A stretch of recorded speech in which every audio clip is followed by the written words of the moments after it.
Well, good evening, brothers and sisters of the Briar. Professor Jeremiah here. Almost to the bottom of my bowl this evening, so I don't know how much longer I'll get off of this one.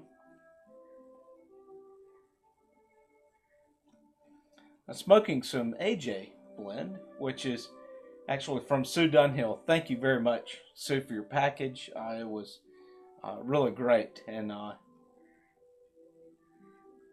filled with all new blends to me, things which I'd never tried before. Right now, I'm smoking the AJ. I think this is my third or fourth bowl, and it's really great. Still trying to make out some of the flavors in it. I'll say that this time when I was filling up my bowl and just smelling the tobacco again, and still I'm kind of hit with it. It's a very familiar smell, and it wasn't until I was filling up the bowl this time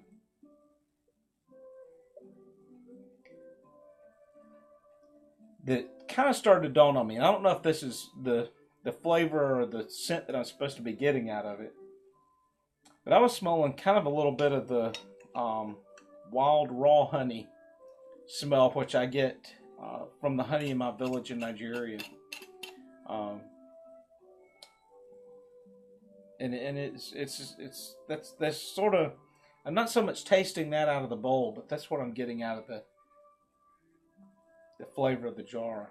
But thank you very much. It's a great gift, and I really appreciate it.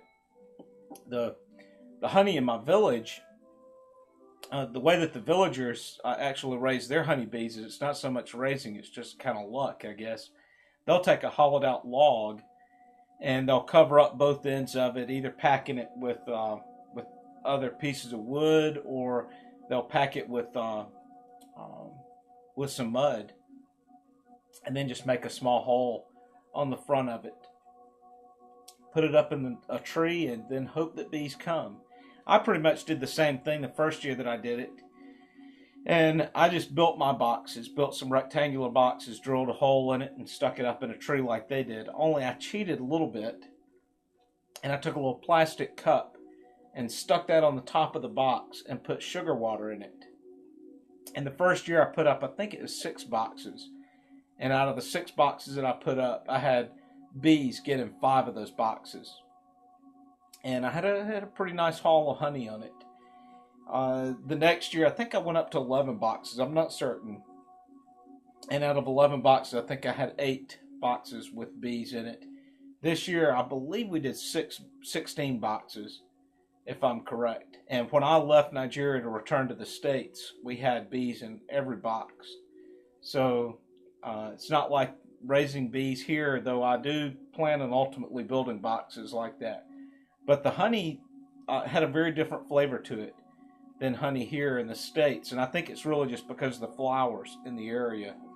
So that's kind of what this reminded me of, but as I say, I'm not sure if that's what's the intended flavor, if that's just kind of what I'm picking up. I will say of some of the other tobaccos that you sent me, that none of them, I hadn't tried any of them before, so they were all new to me, but this one just really hit, and it's the 84 Turkish. And wow, I mean, it was great. And it's very rare that I smoke my first bowl of any tobacco and say I've got to smoke another bowl right now. And so as soon as the first bowl finished, I packed it again. And then I was like, wow, I'm gonna have to order some of this soon. And right before doing this video, I was just looking over what you sent me, and I found that there was another package of the same one. So this one, hopefully I can slowly smoke through it until my order arrives. I'm smoking a Eric Nording pipe, and it's a nice pipe. I got it off of eBay just a few weeks ago, but I will say it's one of the first pipes that I really ordered off of eBay that I was a little disappointed in. Even though it's a nice smoke, and I really love the feel and the look of the pipe. And I was disappointed, though, and clearly the seller knew this. But you can see, maybe you can see, at the bottom here, you see a little hole? You see they missed the drill hole. So they clearly had drilled once and then came back or something. I don't know what happened, but there's clearly a flaw here. And then where the draft hole is, it's actually a little above the bottom of the bowl, so that you always end up with the little fair amount of tobacco that doesn't get smoked. And so that's a little disappointing to me.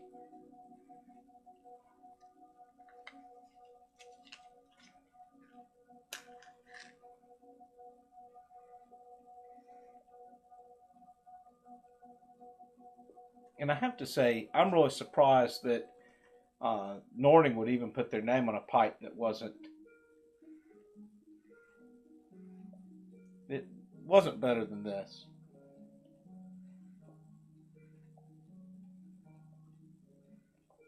It's the first Nording which I've purchased, so hopefully the others aren't like that. I can't imagine that they are, but I was trying to remember. I think it even has a 4 on here. I don't know if that's their grading system, but it has a 4 on the bottom of it. So I'm not exactly sure what that means. If somebody knows, you can let me know what the 4 means on the bottom of an Eric Nording pipe. Well, it's kind of the first eBay disappointment I've had in a pipe, but it was quickly followed by another one. I'd ordered a Bjorn pipe, and I was looking at it a couple of days ago, and when I hadn't smoked it yet, and when I was looking at it, I noticed that the top of it was really burnt. Not the plateau. I mean, the plateau shape was okay, but I don't know if you can see like a little hunk that's taken out of there. And that's from when I was getting ready to just kind of clean it up, and it just broke right off. And that's when I started to see that there's kind of burnout all around the top of the bowl, and looks like just a little bit down inside of it. And it's one of those things that I'm really not sure what to do about it now. I don't know. I guess I could still smoke it to a certain extent. Maybe pack it below the burnout point. I'm not sure. But pretty disappointed in that, because the seller had to know. They had to know that.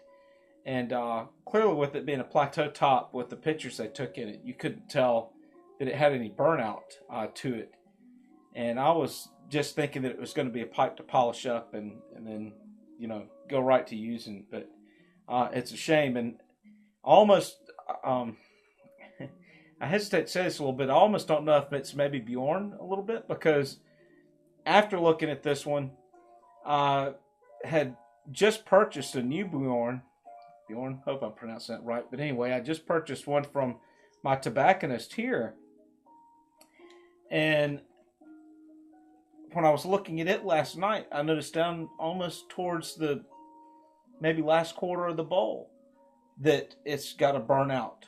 This really, could really end up pretty bad. So I'm going to take it to my tobacconist tomorrow and get him to tell me if there's something we can do, put a bowl coating in the bowl or what. But right now I'm afraid to even smoke it. And the wild thing is I've only smoked 19 bowls out of it. And before I got it, I think it only had 1 or 2 bowls smoked in it.